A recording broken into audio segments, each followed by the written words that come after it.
여기에 본당에 나와 보니 이 로비의 온도와 예배당 안 그 온도 차이가 아주 극명하게 났죠.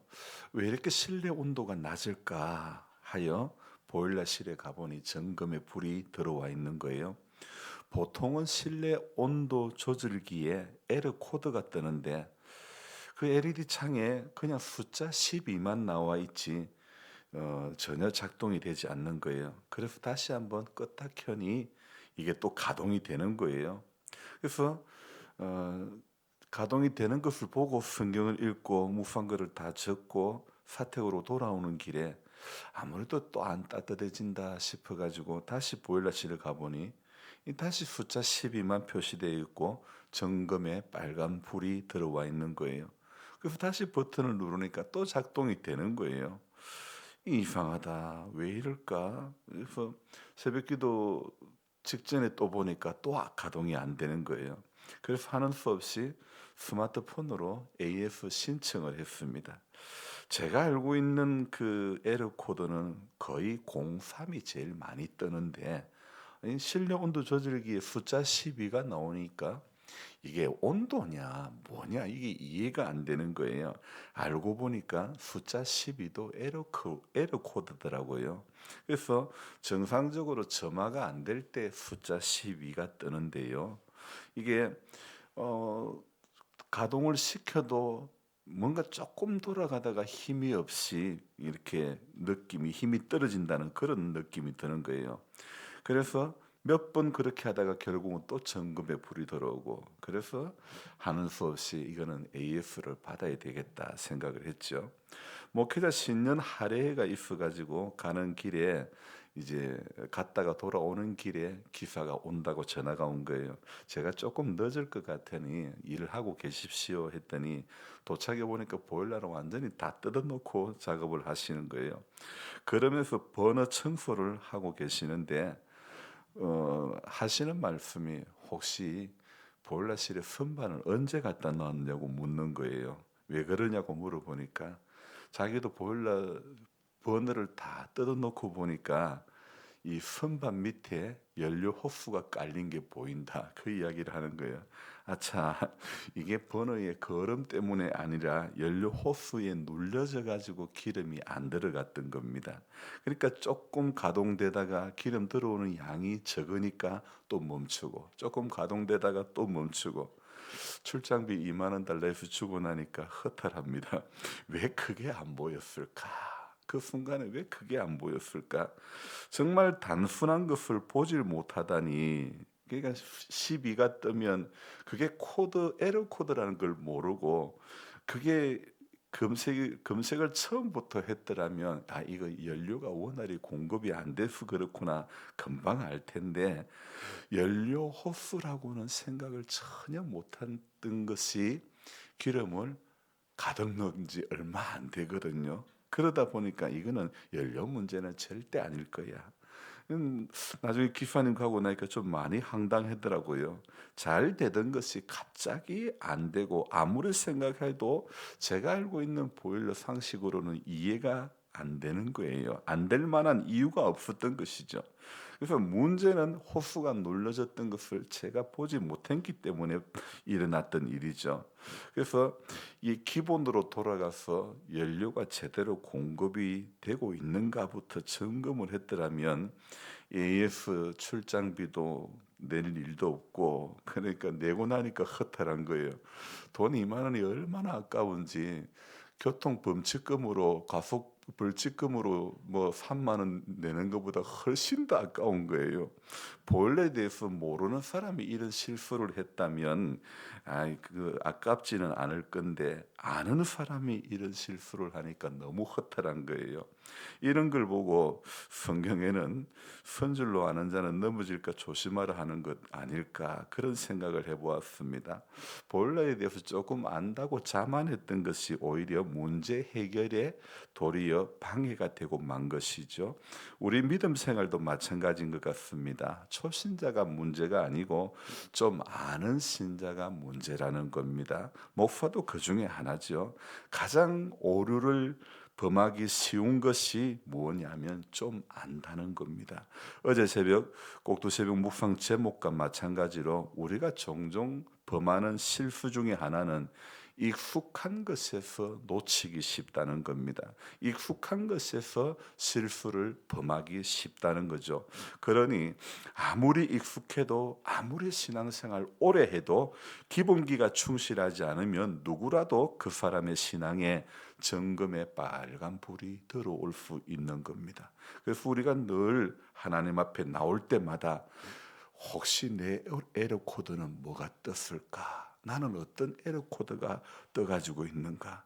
여러분 기계라는 것은 LED 창으로 보면 이 기계가 현재 어떤 상태라는 것이 에러 코드를 볼 수 있고 어떤 상태라는 것이 드러나지만은 우리 신앙의 에러 코드는 LED 창처럼 보이지는 않지만 그러나 외적인 모습에서 에러 코드가 떴는지 안 떴는지 금방 표시가 나는 겁니다.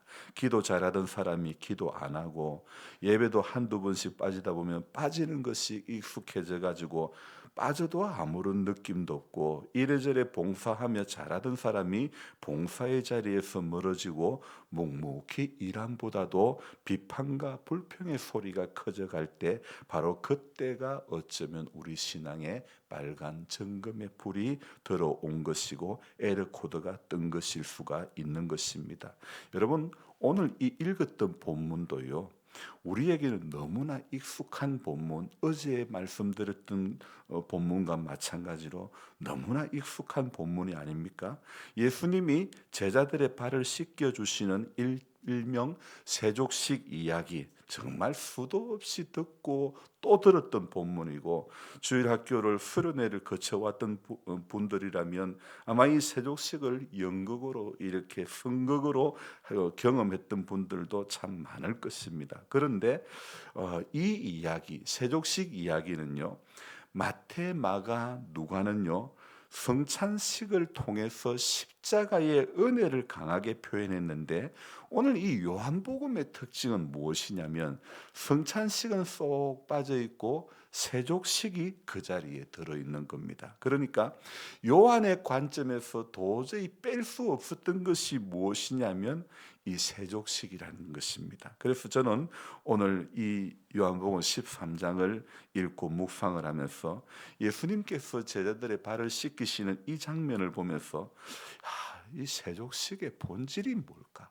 왜 세족식을 예수님께서 오늘 이 본문에 저녁 먹는 중 예수는 아버지께서 모든 것을 자기 손에 맡기신 것과 또 자기가 하나님께로부터 오셨다가 하나님께로 돌아가실 것을 아시고 4절에 보니까 저녁 잡수시던 요한복음 13장 4절입니다.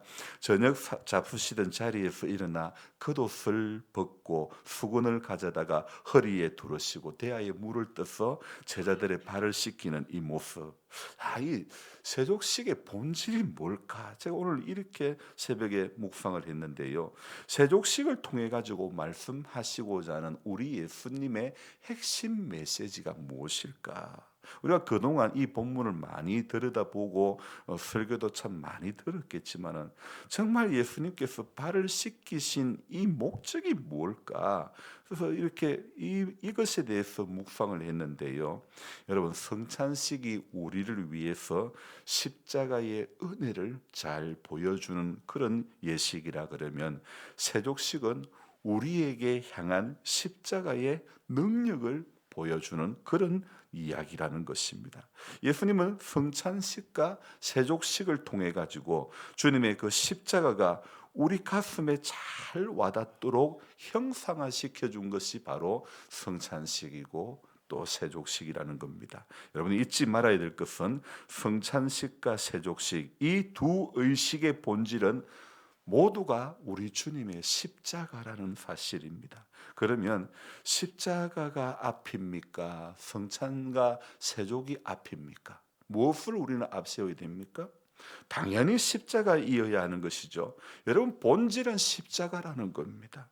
의식이 본질을 앞서면 모양만 있고 아무런 능력이 없는 겁니다. 의식은 한마디로 본질을 나타내기 위한 도구, 본질을 나타내기 위한 껍데기에 불과한 겁니다. 그래서 여러분 껍질도 마찬가지잖아요.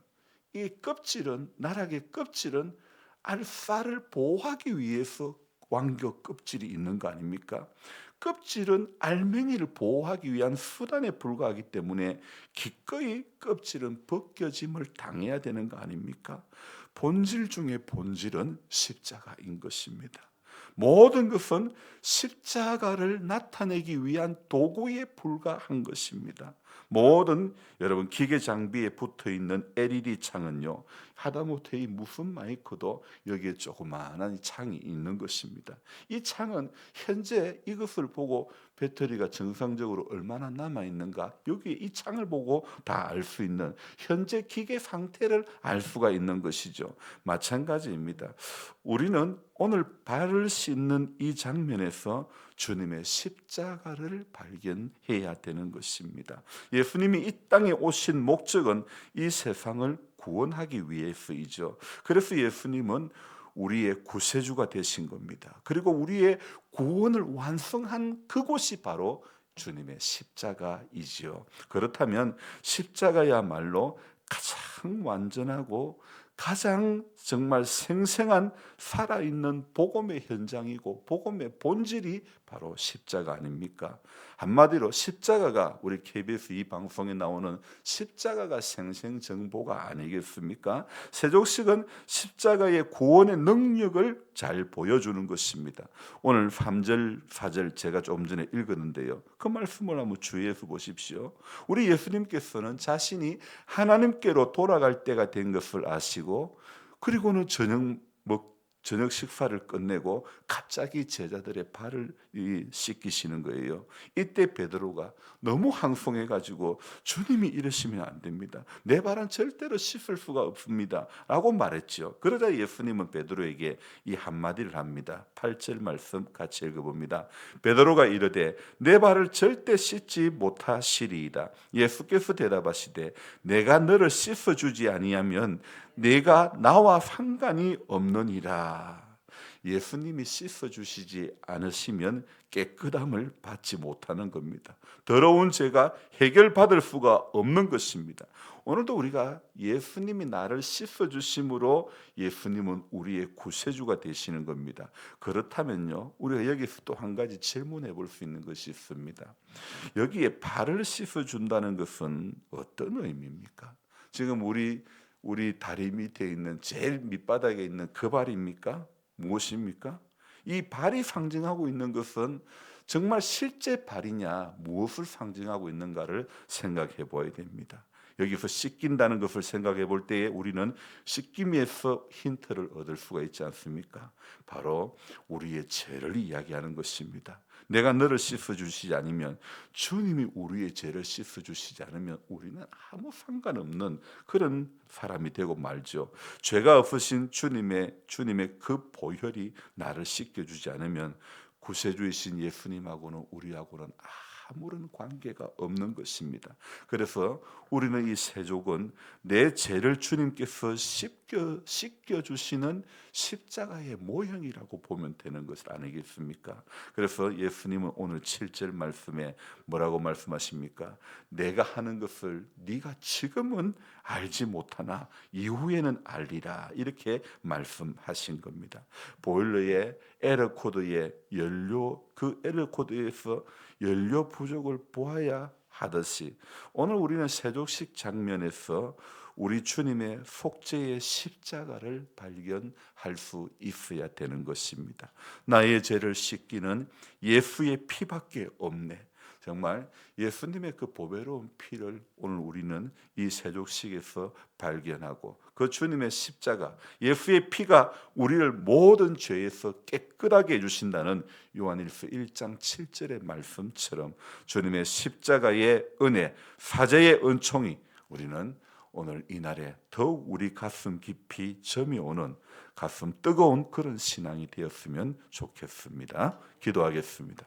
좋으신 하나님 아버지, 그렇게 이 세족식 장면을 우리가 또 선극을 통해서 경험을 하고 주일학교나 수련회를 통해서 세족식에 대해서 너무나 익숙한데 우리는 세족식에서 어쩌면 주님의 섬기는 모습만 발견했던 것이 아닐까요?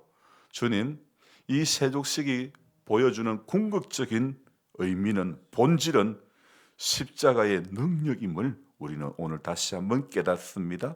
그래서 주님, 죄의 씻기움을 받을 때에 주님과 상관이 있고, 여전히 죄 가운데 있으면 우리는 예수님하고는 상관이 없는 인생이 될 수밖에 없습니다. 우리가 예수를 믿는다는 것은 죄로부터 멀어지는 것이고 은혜로 더 가까이 가야 되는 것인 줄로 믿습니다. 하나님 앞에 서는 그날까지 우리는 하나님 말씀 속에서 예수님께서 가르치시고자 하는 그 본질을 찾아가는 교회가 오늘도 정말 필요한 것은 우리 눈에 보이는 것 쫓아가는 것 아무 소용없습니다. 하나님 정말 본질을 쫓아가고 말씀이 가르치고 있는 방향이 무엇인지를 깨달아야 되는 것이며, 하나님 이 나라가 어려운 가운데 있습니다만 그래도 믿음의 사람들이 깨어서 기도하며 본질을 쫓아갈 때에 하나님 이 모든 어려운 상황들이 벗어나게 될 줄로 믿습니다. 전부 사람들은 육신의 정욕과 안목의 정욕과 이생의 자랑에 붙들릴 때가 얼마나 많은지 모릅니다. 기도하며 깨어있으면 그런 것으로부터 멀어지는데 우리가 잠시라도 틈을 주면 늘 그런 것이 친구가 될 수밖에 없습니다. 육신의 정욕이 내 친구가 되고 안목의 정욕이 내 친구가 되고 이생의 자랑이 내 자랑이 되어가지고 하나님 원하는 것과 복음의 본질에서 벗어날 수밖에 없사오니 우리를 불쌍히 여겨주셔서 하나님 아버지, 오늘도 우리를 정결케 하는 것, 내 죄를 씻기는 것은 예수의 피밖에 없음을 고백하오니 주님, 오늘도 그 피에, 그 보배로 오신 십자가에 흘리신 피로 우리의 종같이 붉은 죄를 용서해 주시고 눈과 같이 희게 해 주시기를 원합니다. 그래서 하나님 아버지, 오늘도 새해 첫 주일을 앞두고 정결한 심령이 되게 해주시고 작년에 부족했던 모습들이 오늘 우리 삶에 그대로 우리 신앙 가운데 이어지지 않게 해 주시옵소서. 올해는 달라져야 될 것입니다. 올해는 변화가 있어야 될 줄로 믿습니다. 올해는 하나님 아버지, 익숙한 것에서 놓치기 쉬운, 익숙한 것에서 실수하기 쉬운 죄악들에서 우리 모두가 벗어나게 해주시고, 예수 믿는 것은 받은 증거가 많도다고 수도 없이 찬양하지 않았습니까? 올 한 해 받은 증거가 많은 말씀이 육신이 되어 우리 가운데 거하심에 하나님 정말 주님이 우리 가운데 거하시는 그 능력을, 그 십자가의 능력을 우리 모두가 이 한 해 신앙생활 하는 가운데 깨달을 수 있도록 도와주시옵소서. 우리 하나님 아버지, 항상 본질을 쫓아가는 우리 교회가 되게 해주시고 항상 기본에 충실한 우리의 신앙이 되도록 하나님 도와주시옵소서. 감사를 드리며 존귀하신 예수님의 이름으로 기도드리옵나이다. 아멘. 간절한 마음으로 주를 부르고 기도합니다. 주여!